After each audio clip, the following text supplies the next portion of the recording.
الحمد للہ وکفی وسلام علی عبادہ الذین اصطفی اما بعد اعوذ باللہ من الشیطان الرجیم بسم اللہ الرحمن الرحیم وَإِذِ ابْتَلَىٰ إِبْرَاهِيمَ رَبُّهُ بِكَلِمَاتٍ فَأَتَمَّهُنَّ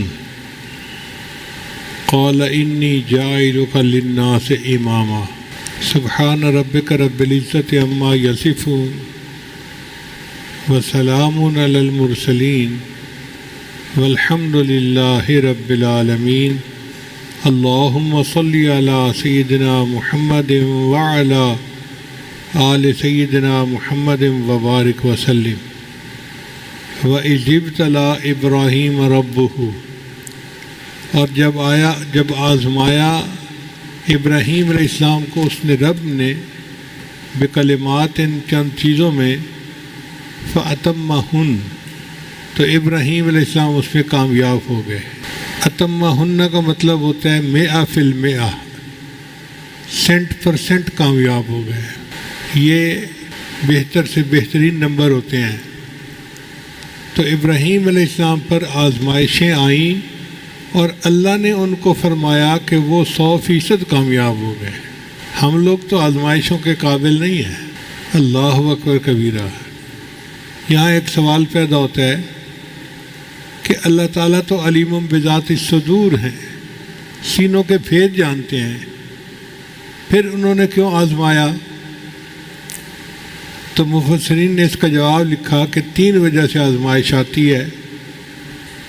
ایک کبھی گناہوں کی وجہ سے آتی ہے، دوسرا کسی کی قابلیت معلوم کرنے کے لیے اس کو آزماتے ہیں۔ جیسے استاد سوال پوچھتا ہے طالب علم سے تو مقصد ہوتا ہے بچے کی قابلیت کو معلوم کرنا،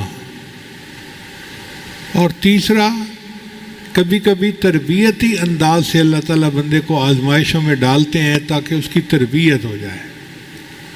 تو ابراہیم علیہ السلام کی جو آزمائشیں تھیں نا، وہ تیسری طرح سے تھیں۔ اللہ نے ان کو آزمائشوں میں ڈالا ان کی تربیت کرنے کے لیے، چونکہ انسانوں کی تربیت انبیاء کرتے ہیں اور انبیاء کی تربیت اللہ تعالیٰ کرتے ہیں۔ اس لیے قرآن مجید میں اللہ تعالیٰ نے اپنے نبی صلی اللہ علیہ وسلم سے خطاب کیا لما۔ یہ جو لما کا لفظ ہے نا، یہ سوال ہے، ایسا کیوں؟ تو اللہ تعالیٰ نے فرمایا لم تقولون ما لا تفعلون یا ایھا النبی لم تحرم ما احل اللہ لک تبتغی مرضات ازواجک۔ لیکن اللہ تعالیٰ جانتے تھے کہ نبی علیہ السلام کے دل میں اللہ کی خشیت اتنی ہے، عظمت اتنی ہے کہ اگر صرف لما سے خطاب کر دیا تو شاید دل برداشت ہی نہیں کر سکے گا۔ اس لیے اللہ نے فوراً پہلے یا بعد میں مغفرت کا اعلان بھی کر دیا کہ محبوب یہ نہ سوچنا کہ میں ناراض ہوں، میں ناراض نہیں ہوں۔ لما تحرم ما احل اللہ لک تبتغی مرضات ازواجک واللہ غفور الرحیم۔ تو دیکھا مغفرت کی ساتھ خوشخبری بھی دے دی، اور کہیں کہیں اللہ تعالیٰ نے پہلے فرما دیا عفا اللہ عنکا، اللہ آپ کو معاف کرے، لما اذنت لہم، آپ نے ان کو کیوں اجازت دی؟ تو یا پہلے مغفرت کا اعلان یا بعد میں مغفرت کا اعلان، تاکہ میرے محبوب کے دل کو تسلی رہے کہ اللہ تعالیٰ تربیت کے لیے لما کا لفظ استعمال تو کر رہے ہیں مگر ناراض نہیں ہیں۔ اب یہ تربیت اللہ نے اپنے خلیل کی بھی کی، ابراہیم علیہ السلام کی۔ اللہ اکبر کبیرہ۔ قرآن مجید میں ابراہیم علیہ السلام کی اتنی اللہ نے تعریفیں کی ہیں، اتنی اللہ نے تعریفیں کی ہیں کہ خلت کا حق ادا کر دیا۔ ہم لوگوں کو حکم ہے کہ جو بندہ قیامت کے دن قلب سلیم لائے گا وہ اللہ کے ہاں قبول ہوگا۔ یوم لا ینفع مال ولا بنون الا من اتى اللہ بقلب سلیم۔ اور ابراہیم علیہ السلام وہ خوش نصیب ہیں جن کو دنیا میں اللہ فرماتے ہیں اذ جاء ربہ بقلب سلیم۔ یعنی اس آیت کو پڑھتے ہیں نا تو دل میں ٹھنڈک پڑ جاتی ہے کہ کیا ابراہیم علیہ السلام کو اللہ نے شان دی، دنیا میں اللہ ان کے قلب کو قلب سلیم فرما رہے ہیں۔ پھر اللہ تعالیٰ نے ابراہیم علیہ السلام کے بارے میں قرآن میں فرمایا وَإِبْرَاهِيمَ الَّذِي وَفَّى، اور وہ ابراہیم جس نے میرے ساتھ وفا کی۔ سبحان اللہ سبحان اللہ، کیا ابراہیم علیہ السلام نے بندگی کا حق ادا کیا ہوگا کہ اللہ فرماتے ہیں وَإِبْرَاهِيمَ الَّذِي وَفَّى، اور ابراہیم جس نے میرے ساتھ وفا کر دی۔ چنانچہ ابراہیم علیہ السلام پر مختلف امتحان آئے، ان کی تفسیر سورہ برات کی آیت میں ہے التائبون العابدون الحامدون، اور دوسری سورہ احزاب میں ہے کہ ان المسلمین والمسلمات والمؤمنین والمؤمنات، اور تیسرا سورہ مؤمنون کی آیت میں ہے قد افلح المؤمنون الذین هم فی صلاتهم خاشعون۔ لیکن اگر ہم کٹ دی سٹوری شارٹ، معاملے کو مختصر کریں تو ابراہیم علیہ السلام پر 3 امتحان بڑے آئے۔ پہلا انعام کہ ان کو دین متین کی تبلیغ کا حکم ہوا، تو ابراہیم علیہ السلام نے اپنے گھر سے اپنی قوم سے تبلیغ کا آغاز کیا۔ اب عجیب معاملہ تھا، چچا جو باپ بنا ہوا تھا آزر، وہ بت فروش تھا، یعنی بت بناتا ہی نہیں تھا، بت بنا کے بیچتا تھا، اور ابراہیم علیہ السلام اس کے گھر میں رہ رہے تھے۔ اب وہ بندہ جو بت فروش ہے، اس کو بتوں کے خلاف کوئی بات کرنا کتنا مشکل کام ہے، مگر ابراہیم علیہ السلام نے ٹھوس بات کی، مگر بات کرتے ہوئے جو ادب کا مقام تھا اس کو بھی ہاتھ سے نہیں جانے دیا۔ بات کی یا ابتی، اے میرے ابا جان۔ یہ یا ابتی کا لفظ بتا رہا ہے کہ واقعی بیٹے کو باپ کے ساتھ جو محبت کا اظہار کرنا چاہیے، ابراہیم علیہ السلام نے اس کا بھی حق ادا کر دیا، مگر محبت میں آ کے بندہ بات ڈھیلی کر جاتا ہے۔ تو ابراہیم علیہ السلام نے بات بڑی ٹھوس کی، یا ابتی، اے میرے ابا جان، انی اراک و قومک فی ضلال مبین، میں آپ کو اور آپ کی قوم کو سری گمراہی میں دیکھتا ہوں۔ اب بات کتنی پتھر کی طرح ٹھوس ہے، لیکن کر پیار کے انداز میں رہے ہیں۔ چنانچہ باپ نے گھر سے نکال دیا کہ تم میرے گھر میں رہتا ہے اور میرے بتوں کے خلاف باتیں کرتا ہے، نکل جا گھر سے۔ اب ایک نوجوان بچے کے لیے گھر سے نکال دیا جانا یہ کوئی چھوٹی سزا نہیں ہوتی۔ جائیں تو کہاں جائیں، کہیں تو کس سے کہیں، مانگیں تو کس سے مانگیں۔ خیر ابراہیم علیہ السلام نے گھر تو چھوڑ دیا، مگر اب قوم کی باری تھی، تو انہوں نے سوچا کہ میں اپنی قوم کو بھی کسی طرح تلقین کروں کہ وہ بتوں کی پوجا چھوڑ دیں۔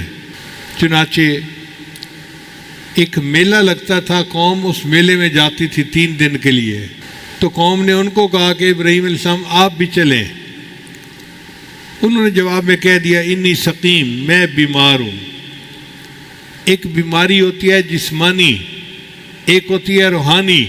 تو اصل میں ابراہیم علیہ السلام کو دلی تکلیف تھی ان کی بت پرستی کی وجہ سے، اس لیے انہوں نے اپنے آپ کو سقیم کہہ دیا۔ قوم چلی گئی، پیچھے ابراہیم علیہ السلام بت خانے میں آئے جہاں بت رکھے تھے اور اس کی پوجا کرتے تھے۔ انہوں نے کلہاڑا لیا، فجعلہم جزازا الا کبیرا، سب بتوں کے ٹکڑے ٹکڑے کر دیے سوائے ایک بڑے بت کے، اور وہ کلہاڑا جو تھا وہ بڑے بت کے کندھے پہ لٹکا دیا۔ اب قوم جب میلے سے واپس آئی تو انہوں نے دیکھا کہ جس کو وہ خدا مانتے تھے، جن سے وہ مرادیں مانگتے تھے، ان کے تو ٹکڑے ٹکڑے ہوئے پڑے ہیں۔ تو انہوں نے کہا کہ یہ کام کون کر سکتا ہے؟ کسی نے کہا انا سمعنا فتى یذکرہم یقال لہ ابراہیم، ہم نے ایک نوجوان کے بارے میں سنا ہے جس کا نام ابراہیم ہے، وہ بتوں کے خلاف باتیں کرتا تھا، اسی نے کیا ہوگا۔ چنانچہ ابراہیم علیہ السلام کو گرفتار کر لیا گیا۔ وقت کا بادشاہ جو خود بھی خدائی کا دعویٰ کرتا تھا، اس نے ابراہیم علیہ السلام کو اپنے دربار میں بلا لیا۔ اب اس نے ابراہیم علیہ السلام سے مناظرہ کیا، تو ابراہیم علیہ السلام نے اس کو ایسے مسکت جواب دیے کہ وہ بیچارہ چپ ہو گیا۔ پہلے تو ابراہیم علیہ السلام نے کہا کہ میرا رب وہ ہے جو جلاتا ہے اور مارتا ہے۔ اس نے کہا یہ کام تو میں بھی کرتا ہوں۔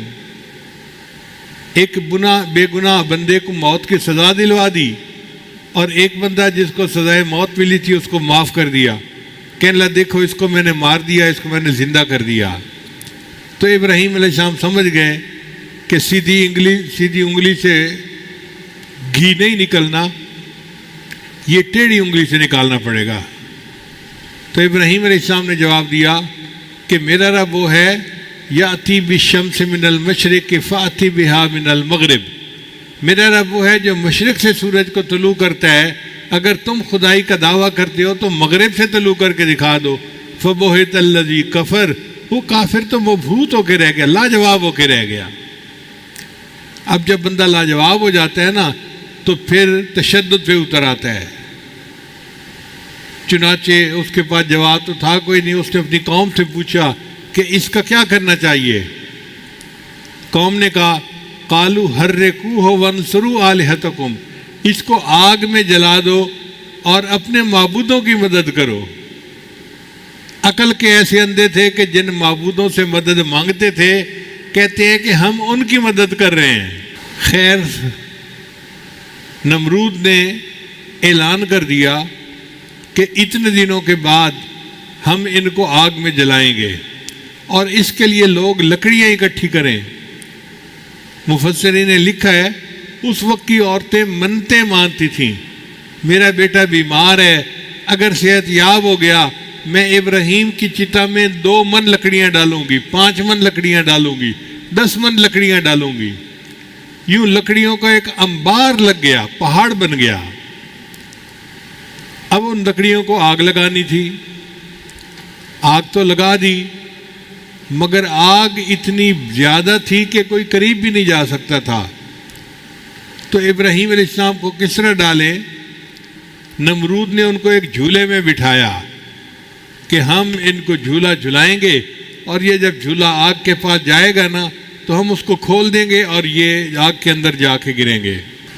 اب اندازہ لگائیے کہ آگ کا پہاڑ آنکھوں کے سامنے نظر آ رہا ہے، اور ابراہیم علیہ السلام اکیلے ہیں، اور ان کی حمایت میں کوئی بات کرنے والا ایک بھی بندہ موجود نہیں ہے، مگر ابراہیم علیہ السلام نے اللہ پہ توکل کی اور اس کے لیے تیار ہو گئے۔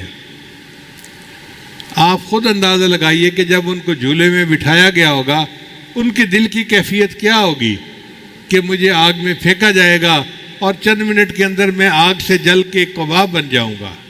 اللہ کی شان دیکھیں کہ جب جھولے کو جھلا دیا گیا تو جبرائیل علیہ السلام جو اللہ کے فرشتے ہیں، اور ان کے کاموں میں سے ایک کام یہ بھی ہے کہ انبیاء کی اور مومنوں کی دنیا میں مدد فرماتے ہیں، تو انہوں نے اللہ تعالیٰ سے عرض کی یا اللہ آپ کے خلیل کو آگ میں ڈالا جا رہا ہے، اگر آپ اجازت دیں تو میں ان کی مدد کروں؟ اللہ نے فرمایا ہاں، اگر وہ مدد قبول کرتا ہے تو تم ان کی مدد کرو۔ جبرائیل علیہ السلام کو اللہ نے ایسے پر عطا فرمائے ہیں کہ وہ اڑتے ہیں اتنی تیزی کے ساتھ کہ اگر بارش کا قطرہ زمین سے ایک بالش اوپر ہو تو بارش کے قطرے کے زمین پر گرنے سے پہلے وہ سدرۃ المنتہا سے زمین پر آ کر پھر واپس جا سکتے ہیں۔ چنانچہ ابراہیم علیہ السلام اس وقت ان کے پاس جبرائیل علیہ السلام آئے، اور جبرائیل علیہ السلام نے آ کے کہا اللہ کا حاجہ، کیا آپ کو میری مدد کی ضرورت ہے؟ اب بتائیں کہ بندے کو جھلا دیا گیا، سامنے آگ ہے، چند لمحوں کی بات ہے، اور اس وقت ایک فرشتہ آ کے پوچھتا ہے جی آپ کی میں مدد کر سکتا ہوں، تو ابراہیم علیہ السلام نے کہا کہ حسبی ان سؤالی علمہ بحالی، کہ جو اللہ کو معلوم ہے کہ میں کس حال میں ہوں، یہ بات مجھے تم سے سوال کرنے سے روک رہی ہے۔ میں تم سے کوئی سوال نہیں کرتا، اس لیے کہ میرے اللہ کو معلوم ہے میرے ساتھ ہو کیا رہا ہے۔ اس کو پنجابی میں کہتے ہیں جے سونا میرے دکھ وچ راضی تے میں سکھ نو چلے ڈاواں، جے سونا میرے دکھ وچ راضی تے میں سکھ نو چلے ڈاواں۔ تو ابراہیم علیہ السلام نے یہی بات کی کہ اگر میرا اللہ راضی ہے کہ میں آگ میں جل جاؤں تو میں اس پہ راضی ہوں۔ اب جب ابراہیم علیہ السلام نے جبرائیل السلام کو بھی انکار کر دیا تو اللہ فرماتے ہیں کہ پھر ہم نے ارادہ کیا ابراہیم کی مدد کا، قلنا، ہم نے کہا، یا نار کونی بردم و سلام علی ابراہیم، ہم نے کہا اے آگ ابراہیم کے اوپر ٹھنڈی سلامتی والی ہو جا۔ مفسرین نے لکھا کہ اگر اللہ فرماتے کہ ٹھنڈی ہو جا تو آگ برف کی طرح ٹھنڈی ہوتی اور ابراہیم علیہ السلام فریز ہو جاتے۔ اللہ نے دو لفظ استعمال کیے، بردم و سلامہ، سلامتی والی، چنانچہ اللہ نے آگ کو ایئر کنڈیشن بنا دیا اور ابراہیم علیہ السلام ظاہر میں تو آگ میں گرے اور اللہ نے وہاں ان کو اس طرح رکھا جس طرح کوئی ایئر کنڈیشن میں رہتا ہے۔ اب جتنے دن اللہ نے چاہا، 40 دن یا جو بھی تھا، ابراہیم السلام آگ میں رہے اور ان کا بال بھی بیکا نہیں ہوا اور بالآخر ان کو خیریت کے ساتھ آگ سے نکال لیا گیا۔ دوسرا ان کے اوپر جو امتحان آیا وہ یہ تھا کہ ابراہیم علیہ السلام عراق کے رہنے والے تھے، کوفہ کے رہنے والے تھے۔ اللہ نے حکم دیا کہ اپنی بیوی کو لے کر تم شام جاؤ۔ ان کی بیوی سارہ ان کا نام تھا، ان کو لے کر وہ شام کی طرف چلے۔ راستے میں ایک بدبخت بادشاہ تھا، اس نے اپنی پولیس کو حکم دیا ہوا تھا کہ تم جہاں کہیں کسی خوبصورت عورت کو دیکھو تو مجھے اطلاع دو، میں اس عورت کو پکڑوا لوں گا اور اس کے ساتھ منہ کالا کروں گا۔ چنانچہ پولیس نے اس کو اطلاع دی کہ ایک عورت ہے، ایک مرد ہے، عورت بہت خوبصورت ہے۔ اس نے بیوی سارہ کو پکڑا لیا۔ اب تنہائی میں جب وہ چاہتا تھا کہ بیوی سارہ کی طرف ہاتھ بڑھائے تو اللہ نے اس کے ہاتھوں پہ فالے ڈال دیا اور اس کے ہاتھ شل ہو گئے۔ اس سے بادشاہ پریشان ہو گیا تو بادشاہ کی ایک بیٹی تھی جس کا نام تھا ہاجرہ، اس نے ابراہیم علیہ السلام سے معافی بھی مانگی اور اپنی بیٹی ان کو باندی کے طور پہ خدمت کے لیے پیش بھی کر دی۔ چنانچہ ابراہیم علیہ السلام اپنے وطن پہنچے۔ اب وطن پہنچ کے ابراہیم علیہ السلام دعائیں کر رہے تھے کہ یا اللہ مجھے اولاد کی نعمت عطا فرما۔ اللہ نے ان کو اولاد عطا فرما دی۔ بی بی ہاجرہ کے ہاں ایک بیٹا ہوا جس کا نام اسماعیل رکھا گیا۔ اسماعیل، اسما کا مطلب ہوتا ہے سن اور ایل کا مطلب ہوتا ہے اللہ، تو اسماعیل کا مطلب سن میرے اللہ۔ اب چھوٹا بچہ کتنا معصوم ہوتا ہے اور کتنا پیارا ہوتا ہے، ماں باپ کی تو جان اس میں اٹکی ہوتی ہے۔ ہم نے دیکھا کہ چھوٹا بچہ تکلیف میں ہونا تو اس کے رونے پہ ماں باپ روتے ہیں اور اس کے ہنسنے سے ماں باپ ہنستے ہیں، اس کی تکلیف برداشت نہیں ہوتی۔ اب اس چھوٹے سے بچے کو اور اس کی والدہ کو اللہ نے حکم دیا، اے میرے ابراہیم ان کو جا کے ایک ویرانے کے اندر چھوڑ کے آؤ، ایک ایسی جگہ بوادن غیر ذی زرع، جہاں پہ نہ درخت ہے نہ کھیتی ہے، کوئی سائے کی چیز ہی نہیں، ان کو وہاں چھوڑ کے آؤ۔ اب آپ بتائیے کہ بیوی کو اور معصوم بچے کو ایسے ویرانے میں چھوڑ کے آنا کوئی چھوٹا امتحان تو نہیں ہے۔ ہم لوگوں کے گھر والے اپنے گھر میں ہوتے ہیں، محفوظ ہوتے ہیں، لیکن پھر بھی ہم باہر کہیں نکلتے ہیں نا تو فکر رہتی ہے کہ اللہ خیر رکھے۔ اور ابراہیم علیہ السلام کو تو حکم ہوا ویرانے میں چھوڑ کے آؤ۔ چنانچہ ابراہیم علیہ السلام نے بیوی کو بچے کو ساتھ لیا اور شام سے وہ چل پڑے مکہ مکرمہ کی طرف۔ اس وقت اس جگہ پر پانی نہیں تھا، جس کی وجہ سے بالکل سبزے کا نام و نشان نہیں تھا۔ جب پانی نہ ہو تو سبزہ کہاں سے ہو؟ چنانچہ ابراہیم علیہ السلام اپنی بیوی اور بچے کو لائے اور انہوں نے لا کر یہاں چھوڑ دیا۔ اب جب چھوڑ کے وہ جانے لگے تو بی بی ہاجرہ نے پوچھا، آپ ہمیں چھوڑ کے کیوں جا رہے ہیں؟ ابراہیم السلام چپ رہے۔ پھر دوبارہ پوچھا کہ مجھے اور میرے بیٹے کو اس ویرانے میں جنگل میں چھوڑ کے کیوں جا رہے ہیں؟ ابراہیم السلام پھر چپ رہے۔ تیسری مرتبہ انہوں نے سوال کا انداز بدلا اور یہ پوچھا کہ کیا آپ ہمیں اللہ کے حکم سے یہاں چھوڑ کے جا رہے ہیں؟ تو ابراہیم علیہ السلام نے سر ہلا دیا کہ ہاں۔ تو بی بی ہاجرہ نے کہا اگر اللہ کے حکم پر چھوڑ کر جا رہے ہیں تو اللہ ہمیں ضائع نہیں ہونے دیں گے۔ سبحان اللہ، اللہ پر یہ اعتماد اور توکل ہمارے گھر کی ہر عورت کو نصیب ہو جائے، ہر مرد کو نصیب ہو جائے۔ چنانچہ ابراہیم علیہ السلام ان کو چھوڑ کر ذرا آگے گئے، مگر دل تو دکھی تھا۔ اللہ کا حکم تو پورا کر دیا تھا، مگر دل تو غمزدہ تھا نا کہ بیوی اور بیٹے کو ایسی جگہ چھوڑ کے جا رہے ہیں، نہ بندہ نہ پرندہ، پتہ نہیں کوئی درندہ آئے اور دونوں کو نقصان پہنچا جائے تو کیا ہوگا۔ چنانچہ تھوڑا دور جا کے ابراہیم علیہ السلام نے دعا مانگی، رب انی اسکنت من ذریتی بواد غیر ذی زرع عند بیتک المحرم، اے اللہ میں نے اپنے اولاد کو آپ کے مقدس گھر کے پاس جو غیر ذی زرع ہے چھوڑ دیا ہے، آباد کر دیا ہے۔ مقصد کیا ہے؟ ربنا لیقیموا الصلاۃ، اے اللہ تاکہ وہ نماز قائم کریں۔ فجعل افئدۃ من الناس تہوی الیہم، اے اللہ لوگوں کے دل ان کی طرف مائل کر دے تاکہ وہ دین کا کام کر سکیں۔ لوگوں کے دل متوجہ ہوں گے تو دائی دین کا کام کر سکتے ہیں نا۔ وارزقہم من الثمرات، اور اے اللہ ان کو کھانے کو پھل عطا فرما۔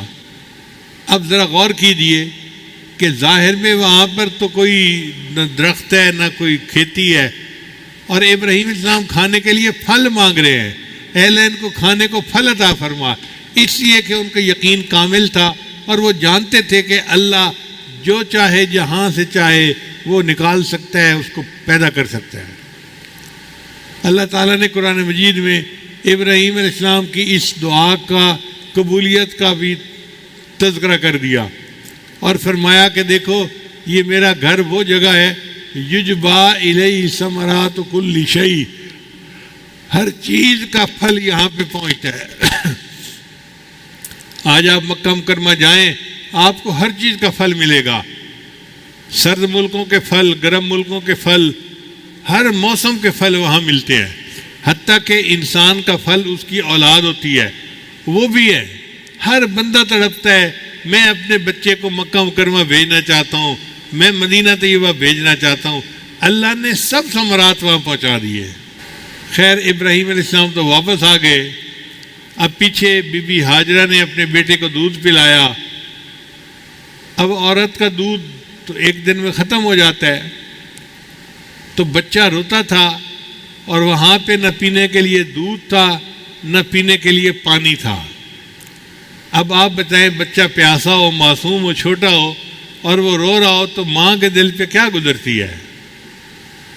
تو بی بی ہاجرہ بہت پریشان، سوچنے لگی کہ میں جا کے ذرا دیکھوں تو صحیح، شاید کہیں درخت نظر آ جائیں اور پانی کی کوئی امید نظر آ جائے۔ چنانچہ دو پہاڑی چوٹیاں تھیں، ایک کا نام تھا صفا اور دوسری کا نام تھا مروہ۔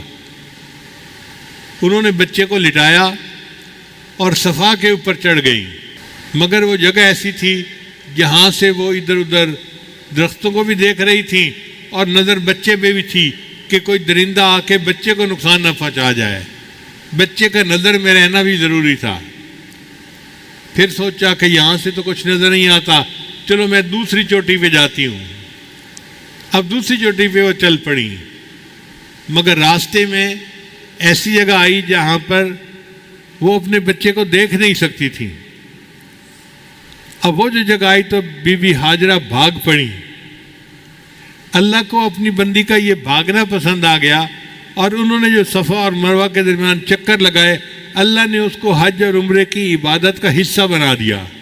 پھر بی بی ہاجرہ نے دیکھا کہ کچھ پرندے ہیں جو اسماعیل علیہ السلام کے پاس اتر رہے ہیں، تو وہ حیران ہوئی کہ پرندے کیسے اتر رہے ہیں۔ جب آ کے دیکھا تو کیا دیکھتی ہیں کہ اسماعیل علیہ السلام کے پاس پانی کا ایک چشمہ جاری ہو گیا تھا۔ اب پانی نیچے سے آ رہا تھا اور پھیل رہا تھا۔ تو بی بی ہاجرہ نے چند پتھر ارد گرد رکھے اور اس کو کہا زمزم. زمزم کا مطلب ہوتا ہے ٹھہر جا ٹھہر جا. یہ زمزم کا چشمہ تھا جو جاری ہو گیا. اب وہاں پانی ملنے لگا. جب پانی ملنے لگا تو بی بی ہاجرہ نے وہاں قیام کر لیا. ایک قبیلہ تھا بنو جرہم، وہ قریب رہتا تھا. پانی کی وجہ سے وہ بھی بہت خوش ہو گئے.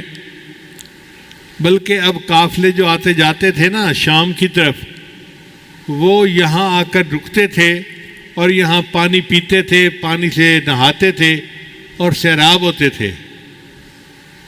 تو یہاں پر ایک بستی بننے لگ گئی. اس کا نام مکہ مکرمہ پڑ گیا. جب اسماعیل علیہ السلام ذرا بڑے ہوئے، جوان ہوئے، تو اللہ نے ابراہیم علیہ السلام کو حکم دیا کہ میرے گھر کی تعمیر کرو، تعمیر نو. یہ بیت اللہ کو سب سے پہلے فرشتوں نے بنایا تھا، پھر اس کے بعد آدم علیہ السلام نے بنایا تھا. پھر یہ سلسلہ چلتے چلتے ابراہیم علیہ السلام کے زمانے میں بیت اللہ کی بنیادیں تو تھیں، لیکن عمارت بوسیدہ ہو کے گر گئی تھی. تو اللہ نے حکم دیا اے میرے خلیل میرے گھر کو بناؤ. تو ابراہیم علیہ السلام نے اپنے بیٹے کے ساتھ مل کر بیت اللہ کو تعمیر کیا، معمار کعبہ بنے. قرآن مجید میں ہے وَإِذْ يَرْفَعُ إِبْرَاهِيمُ الْقَوَاعِدَ مِنَ الْبَيْتِ وَإِسْمَاعِيلُ. یاد کرو اس وقت کو جب ابراہیم اور اسماعیل میرے گھر کی بنیادیں کھڑی کر رہے تھے. اب ہم تو بنیاد کھڑی کر کے خوش ہو جاتے ہیں، جی ادارہ بن گیا، عمارت کھڑی ہو گئی. مگر اصلی بات آگے ہے کہ ابراہیم علیہ السلام نے دعا مانگی ربنا تقبل منا، اے اللہ اس کو ہم سے قبول کر لیجئے. اصل چیز قبولیت ہے. اگر قبولیت نہ ہوگی تو ادارے بنانے کا کیا فائدہ. پھر انہوں نے دعا مانگی ربنا وجعلنا مسلمین لک ومن ذریتنا امة مسلمۃ لک. اے اللہ ہمیں بھی مسلمان بنا دے. مسلمان سے مراد تسلیم کرنے والا، بات ماننے والا، اور ہماری اولاد میں سے بھی ایک ماننے والوں کی جماعت کر دے. یہ فرق ہوتا ہے. دنیا دار اولاد کے لیے اللہ سے دنیا مانگتے ہیں، اور اللہ والے اولاد کے لیے اللہ سے آخرت مانگتے ہیں. تو ابراہیم علیہ السلام نے دعا مانگی اے اللہ میری آنے والی اولاد میں اپنے فرمان بردار بندوں کی ایک جماعت بنا دے، اور اے اللہ ہمیں حج کے ارکان سکھا دیجئے، مناسک سکھا دیجئے. اور اے اللہ گھر تو میں نے بنا دیا، اس کو آباد کرنے والے کو بھیج دیجئے. مدرسہ میں نے بنا دیا، پڑھانے والے کو بھیج دیجئے. عبادت خانہ میں نے بنا دیا، عبادت سکھانے والے کو بھیج دیجئے. ابراہیم علیہ السلام نے عجیب دعا مانگی. جب مزدور مزدوری کرتا ہے تو اجرت مانگتا ہے. تو ابراہیم علیہ السلام نے اللہ سے درہم اور دینار نہیں مانگے، دنیا کا مال نہیں مانگا، بلکہ ابراہیم علیہ السلام نے کہا اے اللہ مجھے کچھ نہیں چاہیے، بس مجھے آمنہ کا لال عطا کر دیجئے. اب اندازہ لگائیے جس جگہ پر دعا ہوئی اس کا نام ہے بیت اللہ، اور دعا مانگنے والے ابراہیم خلیل اللہ، اور آمین کہنے والے اسماعیل ذبیح اللہ، اور جن کے لیے دعا مانگی ان کا نام تھا محمد الرسول اللہ. چنانچہ نبی علیہ السلام نے فرمایا میں ابراہیم علیہ السلام کی دعا کی قبولیت بن کے دنیا میں آیا ہوں. پھر ایک تیسرا امتحان بھی آیا. وہ امتحان اس سے بھی زیادہ مشکل تھا کہ جب اسماعیل علیہ السلام کی عمر 12-13 سال ہوئی تو اللہ نے خواب میں ابراہیم علیہ السلام کو حکم دیا اپنے بیٹے کو میرے نام پہ ذبح کرو. اب جس بیٹے کا کانٹا چبھنا باپ سے برداشت نہیں ہوتا، اس بیٹے کو ذبح کرنا یہ کتنا مشکل کام ہے. مگر ابراہیم علیہ السلام چونکہ نبی تھے اور انبیاء کے خواب سچے ہوتے ہیں، انہوں نے بیٹے کو بلایا اور بیٹے کو بلا کر کہا یا بنیا انی اری فی المنام، میں نے خواب میں دیکھا ہے انی اذبحک، کہ میں تمہیں ذبح کر رہا ہوں، فانظر ماذا تری، تو بتا تیری کیا رائے ہے. مفسرین نے لکھا کہ ابراہیم علیہ السلام نے یہ نہیں کیا تھا کہ تو مانتا ہے تو میں ذبح کروں گا، نہیں مانتا تو میں نہیں کروں گا، بلکہ ابراہیم علیہ السلام نے اس لیے پوچھا تھا بیٹا مجھے تیرے ذہن کا پتہ چل جائے، اگر تو مانتا ہے تو ماننے والوں جیسا سلوک کروں گا، اور اگر نہیں مانتا تو نہ ماننے والا سلوک کروں گا، مگر میں نے تجھے اللہ کے نام پہ ذبح ضرور کرنا ہے۔ ابراہیم علیہ السلام نے چھری تیز کر لی۔ اسماعیل علیہ السلام دیکھ رہے ہیں کہ چھری تیز ہو رہی ہے، مگر ان کے دل میں بھی اللہ کی محبت بہت تھی، وہ بھی تڑپ رہے تھے کہ جان تو دینی ہے، اللہ کے نام پہ جان دے تو اس سے بہتر اور کیا ہو سکتا ہے۔ جان دی ہوئی اسی کی تھی، حق تو یہ ہے کہ حق ادا نہ ہوا۔ ہم تو جان بھی دے دیں اللہ کے نام پر تو حق ادا پھر بھی نہیں کر سکتے اللہ کا۔ چنانچہ ابراہیم علیہ السلام نے اپنی آنکھوں پہ پٹی باندھ لی، اگر میں بچے کو تڑپتا ہوا دیکھوں گا یا خون جسم سے نکلتا دیکھوں گا تو پھر میرا ہاتھ رک جائے گا۔ چھری کو تیز کر لیا، آنکھوں پہ پٹی باندھ لی۔ اب بیٹے کو لٹانا تھا، تو عام طور پہ چت لٹاتے ہیں جانور کو، مگر اگر چت لٹاتے تو بیٹے کا چہرہ آنکھوں کے سامنے ہوتا، پھر اس پہ چھری کیسے چلاتے؟ تو ابراہیم علیہ السلام نے اس بچے کو کروٹ کے بل لگایا۔ فلما اسلم وتلہ للجبین، جبین کہتے ہیں یہ جو حصہ ہوتا ہے، للجبہ جبینان، یہ ماتھا ہے اور اس کی دو جبینیں ہیں۔ تو ابراہیم علیہ السلام نے ان کو اس طرح لٹایا کہ منہ ادھر تھا اور پیٹھ ادھر تھی۔ اب ابراہیم علیہ السلام نے چھری چلانی شروع کی۔ اللہ کی شان دیکھیے کہ ابراہیم علیہ السلام نے بیٹے سے پوچھا کہ بیٹا اب میں تجھے ذبح کر رہا ہوں، تیری کوئی آخری خواہش ہو تو بتا۔ تو اسماعیل علیہ السلام نے جواب دیا، ابو جان جب آپ مجھے ذبح کر لیں تو میرے کپڑوں کو لے کے جائیں اور میری امی کو دکھا دینا کہ آپ کا بیٹا اللہ کے نام پہ قربان ہو گیا ہے۔ چنانچہ ابراہیم علیہ السلام نے اپنے بیٹے کو ذبح کیا۔ جب ذبح کر کے آنکھوں سے پٹی کھولی تو کیا دیکھا کہ اسماعیل علیہ السلام تو صحیح سلامت ہیں، اور ان کی جگہ اللہ نے جنت سے ایک مینڈا بھیج دیا تھا، وہ قربان ہو گیا۔ اب اس امتحان کے بارے میں اللہ فرماتے ہیں ان ھذا لہو البلاء المبین، یہ بہت بڑی آزمائش تھی ابراہیم علیہ السلام پر۔ اب بتائیں اللہ تعالیٰ کتنے بڑے ہیں؟ جب اللہ کسی آزمائش کو بڑا کہے تو وہ کتنی بڑی ہوگی۔ ان ھذا لہو البلاء المبین وفدیناہ بذبح عظیم۔ پھر اللہ فرماتے ہیں کہ ابراہیم علیہ السلام نے یہ قربانی کر کے دکھائی، سلام علی ابراہیم، ابراہیم تجھ پہ سلامتی ہو، ابراہیم تجھے شاباش ہو۔ جیسے عورتیں دعائیں دیتی ہیں نا کہ بیٹا تم جیتے رہو، تمہیں شاباش ہو، یہی سلام علی ابراہیم کا معنی ہے۔ اللہ فرماتے ہیں میرے ابراہیم تو نے اتنی بڑی قربانی کر کے دکھائی، سلام علی ابراہیم، ابراہیم تیرے اوپر سلامتی ہو، اور یہ قربانی ہمیں اتنی پسند آئی، وَتَرَكْنَا عَلَيْهِ فِي الْآخِرِينَ، ہم نے اس کو قیامت تک کے لیے جاری و ساری کر دیا۔ چنانچہ ہم عید الاضحیٰ پہ جو جانور قربان کرتے ہیں وہ ابراہیم علیہ السلام کی سنت کی یاد کرتے ہیں۔ اب ابراہیم علیہ السلام تینوں امتحانوں میں کامیاب ہو گئے۔ اللہ تعالیٰ نے ان کو اعلیٰ ترین مقام دیا۔ کیا فرمایا؟ انی جاعلک للناس اماما، اے میرے ابراہیم میں تجھے انسانوں کا امام بناتا ہوں۔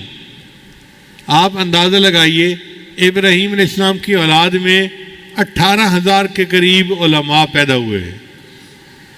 کسی کی اولاد میں ایک ولی ہونا تو وہ خوشی سے پھولا نہیں سماتا۔ اللہ نے ان کو ابو الانبیاء بنایا کہ وہ ہزاروں انبیاء کے باپ دادا کہلائے۔ اب 3 باتیں لب لباب ہیں کہ اگر کوئی ہم سے پوچھے کہ اللہ تعالیٰ بندے کو حج پہ کیوں بلاتے ہیں، تو ایک فکرے میں اس کا جواب یہ ہے کہ اللہ تعالیٰ چاہتے ہیں کہ ملت ابراہیمی کو مزاج ابراہیمی کا پتہ چل جائے۔ ملت ابراہیمی کو مزاج ابراہیمی کا پتہ چل جائے۔ اور مزاج ابراہیمی کیا تھا؟ اللہ فرماتے ہیں اذ قال لہ ربہ اسلم، جب رب نے ان کو کہا کہ تم تسلیم کرو، سر جھکاؤ، قال اسلمت لرب العالمین، فرمایا کہ میں اللہ کے سامنے سر جھکاتا ہوں۔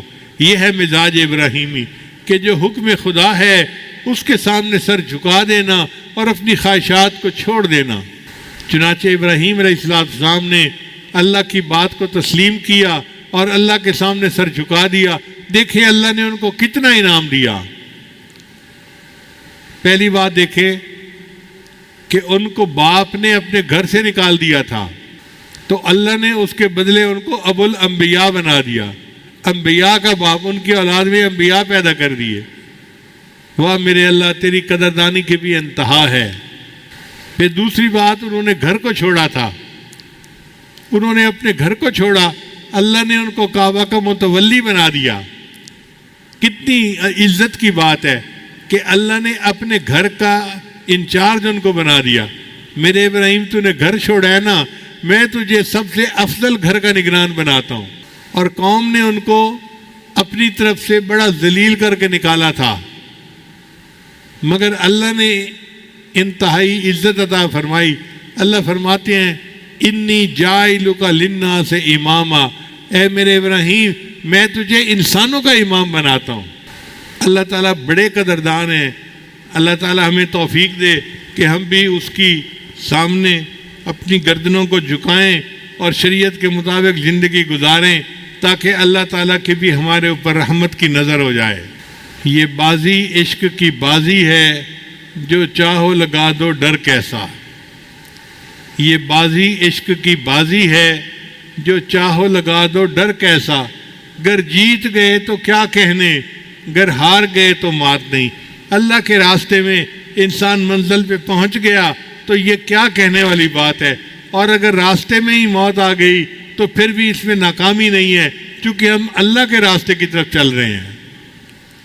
لہذا ہمیں آج یہ نیت کرنی چاہیے، اے اللہ آج کے بعد آپ کے حکموں کے مطابق زندگی گزاریں گے، اور ہمارے پچھلے گناہوں کو آپ معاف کر دیجئے، اور آئندہ ہمیں نیکی کی زندگی گزارنے کی توفیق عطا فرمائیے۔ ہم نام کے مسلمان ہیں، اللہ ہمیں صحیح معنوں میں مسلمان بنا دیجئے۔